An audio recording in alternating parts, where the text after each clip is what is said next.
दीपक, Timor मिटे सब सूझे, दादू सोई पंडित ज्ञाता, राम मिलन की बूझे। गुरु उपदेश देव कर दीपक, तिमर मिटे सब सूझे, दादू सोई पंडित ज्ञाता, राम मिलन की बूझे।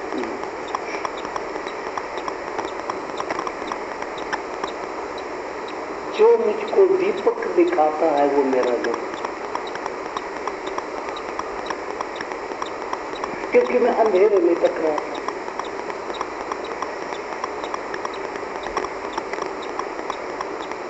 अब अंधेरे में, घनघोर अंधेरे में कोई आदमी भटक रहा, उसको किस चीज की आवश्यकता है? दीपे अज्ञान दीवा है।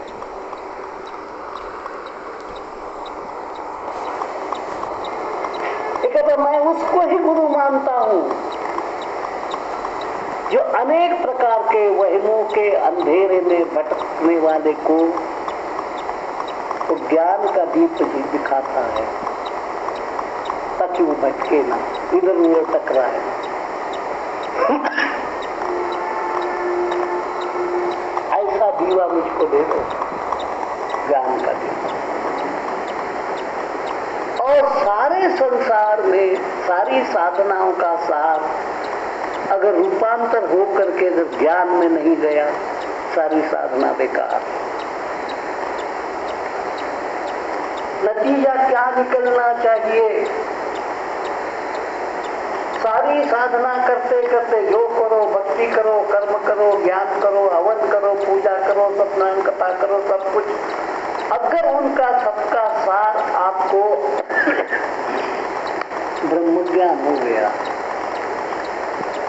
करते करते, तो समझ लेना चाहिए आपका मामला सब ठीक हो गया। ज्ञान फल है,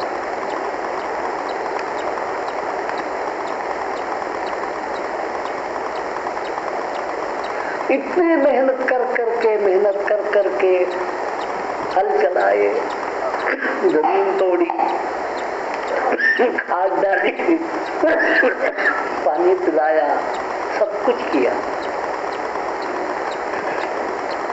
40 साल, 20 साल, 30 साल, 50 साल काया रूपी वृक्ष को पाला।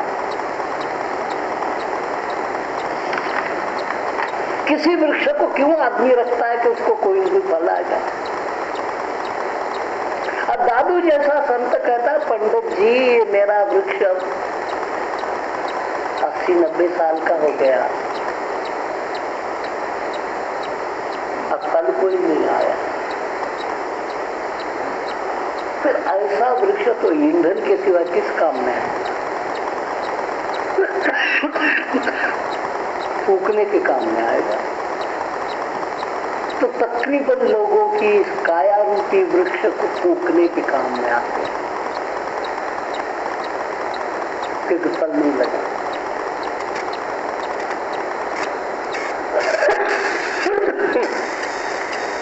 हर चीज की परिणति ज्ञान में, ज्ञान यानी आत्मज्ञान,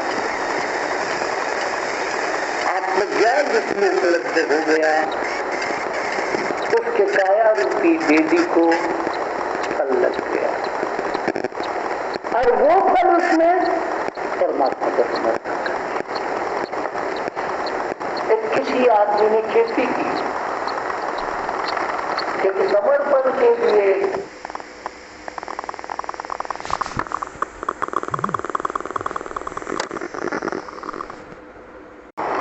कर्मण्येवाधिकारस्ते मा फलेषु कदाचन, फल पर तेरा अधिकार नहीं, कर्म करने पर अधिकार है, फल पर अधिकार नहीं। इसका मतलब नहीं कि फल के लिए कर्म नहीं करना, फल के लिए कर्म जरूर करना, फल परमात्मा को अर्पण करना, और फिर परमात्मा उस फल का स्वीकार करके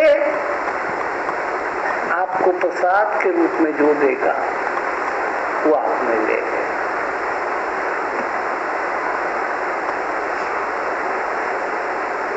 यानी जीवन का सारा लक्ष्य पूजा के लिए। और ज्ञान से वो सर्वोत्तम देवता मैंने कोई मिलेगा। इसलिए जो लोग ज्ञान के पीछे ज्ञान को न पूज करके और देवताओं को पूजते रहते हैं, उनको कुछ न कुछ तो मिल ही जाता है, लेकिन वो अमर फल नहीं मिलेगा। जब परमात्मा चख करके फिर प्रसाद के रूप में देते हैं। जूठन खानी वो तो सिर्फ परमात्मा की खानी है और किसी की। और मूर्ख लोग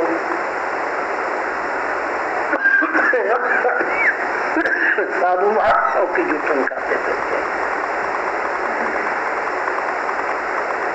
उच्चिष्ट ग्रहण करना, इसको उच्चिष्ट कहते हैं।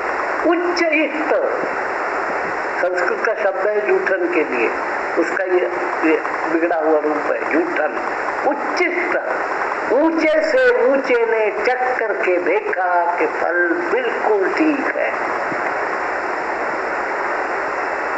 और फिर उसको कहा बेटा तुम भी चख करके देखो, तुम्हारा ही फल है, तुमने ही मेहनत से इस फल को लिया है, लेकिन मेरे को अर्पण करने से इसका कितना परिवर्तन हो गया।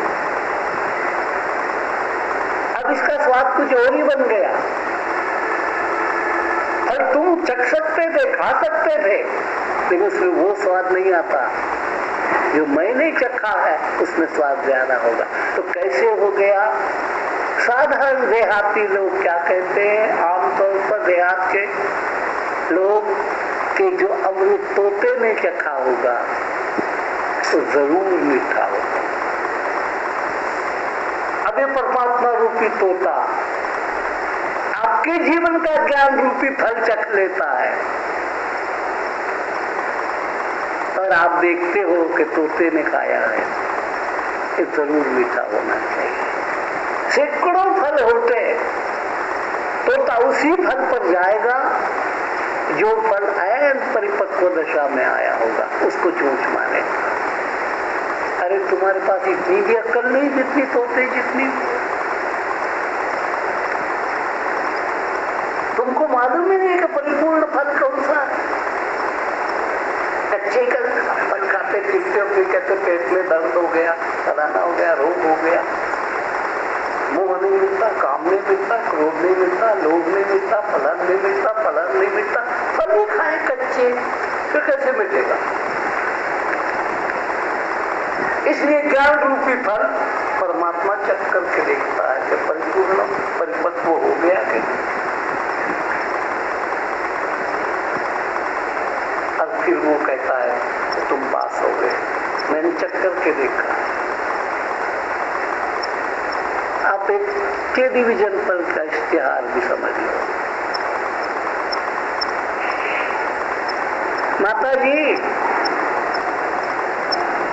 मैं वेजिटेबल सब्जी बनाने जा रही हूँ, तो सास कहती उसमें 16 मसाले पड़ते हैं, एक थोड़ी सी दालचीनी भी डालना, थोड़ा सा फलाना भी होना, थोड़ा सा फलाना भी होना। अच्छा वो सब्जी बनाती है, चखती कौन है? अब ये बहुत अच्छी बन गई।